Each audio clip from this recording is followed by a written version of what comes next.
The worst year I have lived so far was about 7 years ago. And I believed that I was making the right choices at the time, and I was getting healthy, and I thought my spiritual life was on track, and my marriage was on track, and my life was making progress. And then, bam, as I was stepping out to start a church, this one, I was bombarded with accusations and financial challenges and marital tension. And to top it all off, our landlord showed up right in the middle of all of that and told us that they were moving back into our house, so we needed to move out effective immediately. And I thought, God, I really thought that I was doing what you wanted me to do. So why is life an absolute train wreck right now? Today, I want to talk about what we do when we hit walls in life. You know, this series of messages is focused on your emotional health because we're convinced, and we've said this every single episode, spiritual maturity cannot happen without emotional maturity. God wants to transform your whole soul. You are so much more than what people see on the outside, right? God wants to transform all of you from the depths of your being out to the behaviors that you choose in the world.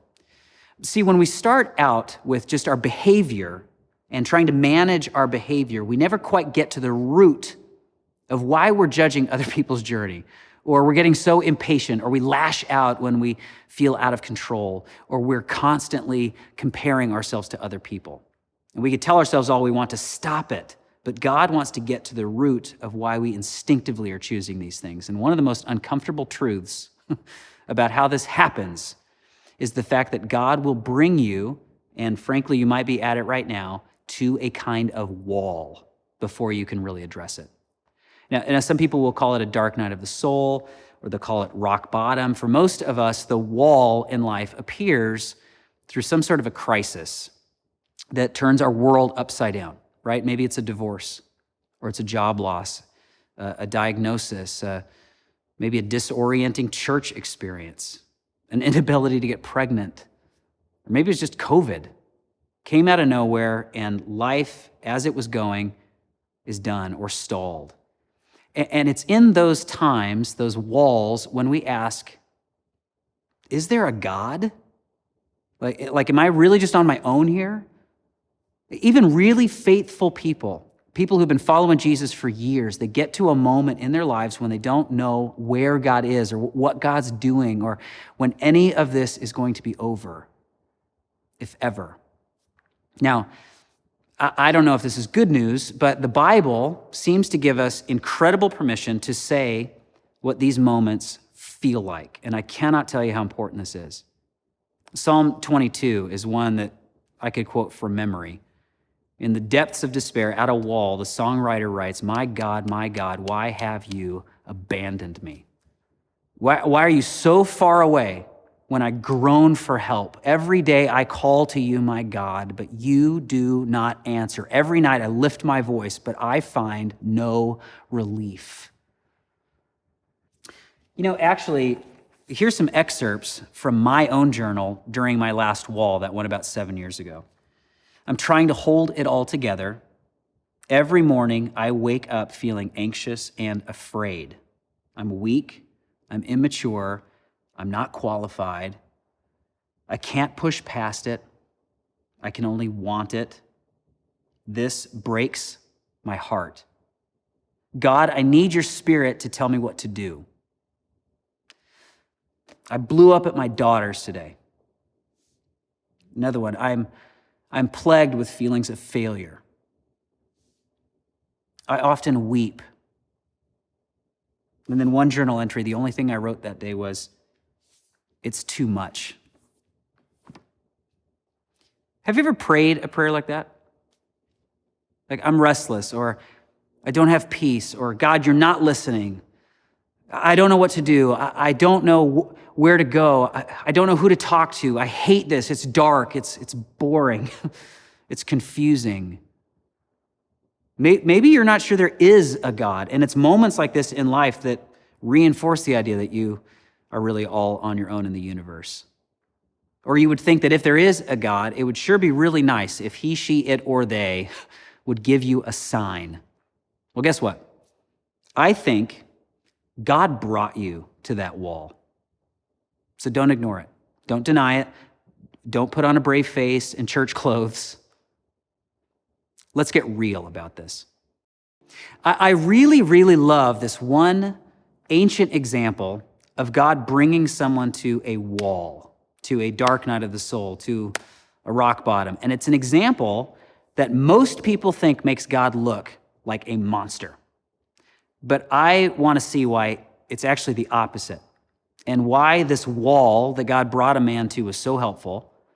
And another bonus is you're going to look really, really smart if this example from the Jewish scriptures ever comes up in a conversation, because I actually find out it often does, and not just because I'm a pastor, but because it's so strange.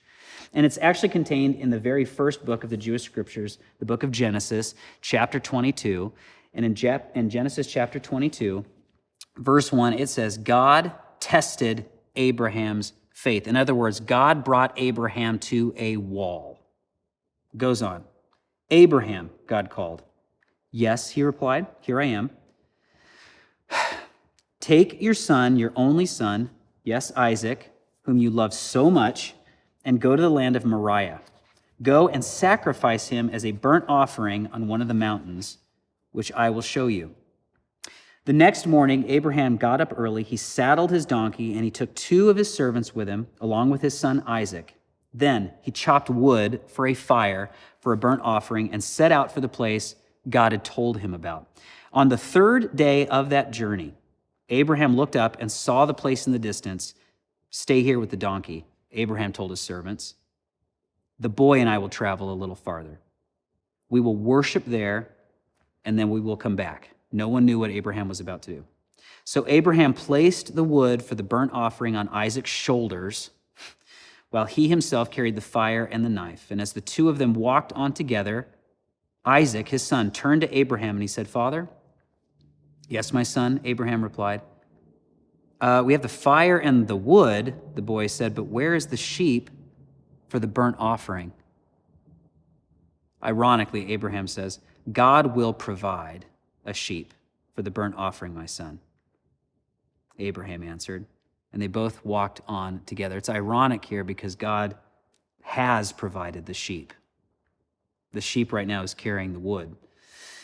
Going on in verse 9, when they arrived at the place where God had told him to go, Abraham built an altar and arranged the wood on it, and then he tied his son Isaac and laid him on the altar on top of the wood. Now, this is really, really strange stuff, and I know that if you're not even sure there's a God or if you can trust the Bible at all, there's a whole lot in here that seems really, really suspect and weird. But the highest impact question that we can ask of this story, and it's higher impact than can people actually hear the voice of God, is this question. If God exists, and this is what God's like, could we trust God? Does God love us, or should we be really, really nervous? Abraham and his wife Sarah, they were this ancient couple. And I mean that in 2 ways. They lived a long time ago, and they were like super old when God gave them a son. God gives them this kid, and then God asks him to kill their son. And I think that on its face, that is what we would call betrayal. And I know this wall right here that Abraham's at doesn't seem like the wall that you might be at, or the wall that you've hit up against before, but think about it. The wall is simply a place where God or life or the universe, whatever you think is going on, just isn't behaving the way you think it's supposed to. Like have you reached the point where you think God or life is asking more of you than you could give? Like it's asking you to perform to the edge of your sanity, right? You ever reached a point where you can't seem to give enough for life to feel okay again, and the routine that you were working with before is just no longer working? The harder you work it, the less you're getting in return, and you don't seem to be making any progress. You have hit a wall. When I've hit that wall before, I get sad, and I feel so tired, and I sometimes feel cursed. I feel alone. They are among the lowest points of my life. But during the one that I mentioned just a little bit earlier, something else also happened. My self-awareness was heightened. I started having these memories of things that I'd lied about. And my motives, I started to see that they were all about control or pride or my own comfort. And I started to see and examine ways in my marriage that I'd been manipulating to get my way or to be right and win an argument, or ways that I was attaching so much of my well-being to the performance of my kids. I started to see ways that I was lassoing my emotions to the flattery of people. I started to see ways that I was aspiring to appear one way on the outside while totally ignoring what I needed to be working on the inside. And I started to see ways that I was coping with feeling out of control by overworking and being overly disciplined. And I hadn't really seen those things, at least not that clearly before. I remember removing from my vocabulary during that last wall the phrase, I can't believe I did that, or I can't believe I said that when a weird moment happened or I lashed out. And now, and ever since that time, I've started to think, no, I can do that. In fact, I can do a lot worse. I'm becoming more self-aware of what I'm capable of when left to myself. I want to finish out the rest of the wall that Abraham was facing that God brought him to, because this story has so much to teach us. So let's pick it up in verse 10 of Genesis chapter 22. Abraham picked up the knife to kill his son as a sacrifice. And at that moment, the angel of the Lord called to him from heaven, Abraham, Abraham. Yes, Abraham replied, here I am. Don't lay a hand on the boy. The angel said, do not hurt him in any way, for now I know that you truly fear God.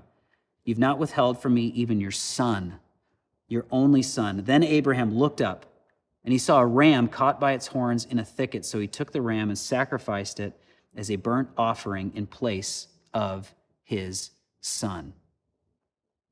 Now I know that you truly fear God. In other words, now I know that you really will follow me, even when life doesn't make sense, even when it seems like I'm asking you to do something that makes no sense at all. Now, here's how you can impress your friends if ever this story comes up. You're going to sound so smart. We live in light of this story, right? We live thousands of years downstream from this story. If you had lived up until this story, if you had lived life in the era and in the cultures leading up to this moment in Genesis chapter 22, you would not at all think that God was a monster for asking his dad to sacrifice his kid. Listen to me. Sacrificing children at the time this story happened, sacrificing kids to fertility gods, was absolutely normal. The shocking part of this story for everybody who is hearing it for the first time is a God who proves for all time that he will never demand that of someone. Listen, God brings us to a wall to expose not just our own destructive dependencies, but also our false ideas of him, our false expectations of him. God is bringing you to a wall to expose misleading worldviews and inadequate perspectives of the world and false dependencies, false gods. God brings you to a wall to make you an atheist of a God who doesn't exist. You see, when we hit the wall, God is allowing our standard approach to the universe or to God or consciousness. God is allowing our standard approach to trying to get good things out of life. And God is allowing our standard approach and our patterns to the way we treat other people to stop working, so that we will never think that the pattern, the perfect pattern, is what we need most. Your old way of making life happen and maturing, it worked for a while. Of course it did. That's why you kept trying it. That's why I kept trying it. But then we've all gotten to a point where it has become something that we relied on, especially when we wanted to control our circumstances. Things are chaotic, and our kids are not doing what we thought they would do, and I'm not getting the rewards that I thought I would get for this action, so I just keep coming back to that action. Why can't I hit this button again and make God dance? God would not be loving if he continued to reward your need for control. God would not be loving if he continued to reward your need for the perfect circumstances or your need for emotional coddling, when what you really need is God. See, this is the bottom line today. You can try to have control, or you can be free. You can try to have control, and God knows I've tried, or you can be free. So while the wall feels like a dead end, listen, it's actually a path to greater liberty. I rarely realize how dependent or attached I am to something or to some pattern or some expectation until God removes it or he allows it to stop working. The wall is a time when God's revealing something that's trapping you. He's revealing something that in your effort to control, you have actually become a prisoner of a certain way of life or seeing the world. And for me, that last wall, it lasted about 2 years. I'm going to be honest with you. But it was the best time of my spiritual life. That's actually when someone turned me on to emotionally healthy spirituality, a resource we've talked about during the series, and the practices that come with it. It's during that time that I learned that sitting with God was more important than working for God. Walking with Jesus soon became my definition of success.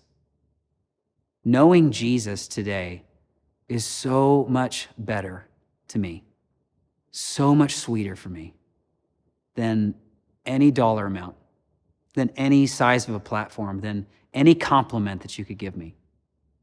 God is with me, and I am becoming a different man as a result. I am becoming a different leader. I'm becoming a different pastor. I'm becoming a different husband, a different dad.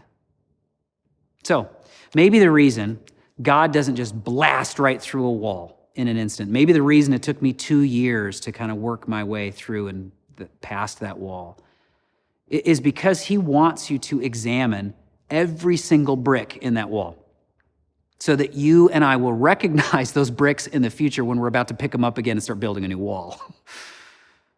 Because you see, the longer that you sit with God at this wall in your life, the more you start to realize that the wall that you're facing is one that you've actually constructed between you and the divine.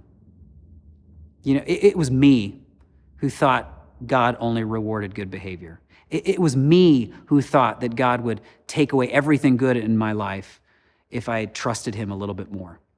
It was me who thought that my pastor was God when I was growing up, or my parents were God when I was growing up, or that I was God, right? It was me who built this barrier because I needed to control the narrative. I needed to be right. I needed to be in charge. See, that's when you start to realize, listen, that every single false god the world and I have ever worshiped is actually just an extension of our deepest fears. I have to perform to get good things. I'm afraid that I'm not performing enough, and so there must be a God on the other side of my performance. I'm afraid that God got things started and I'm all alone in the universe, so I'm just going to have to manage my outcome. I'm afraid that that's true, so I make up that God in my image. The real God, the only God, is not an extension of our deepest fears. The real God is actually a satisfaction of our deepest longings. Is it possible for me to be loved no matter what? Is it possible that I actually have a purpose in life no matter how I've messed up in my past? Is it possible that even though I may be rejected by the world, I am worth choosing by the creator of the universe? That's the real God whispering to you as you sit with him at the wall that you're currently facing. So, whether you think you're at a wall right now, or you just want to get more out of the next one that you hit, because you will hit one, let me invite you to some very clear next steps. The first next step is please be prepared. Just convince yourself now that life is not going to always go the way that you thought it would. Be prepared for it. It will be painful. It will be confusing. God is making you an atheist of a God that does not exist, and there's more to learn. There's more to deconstruct.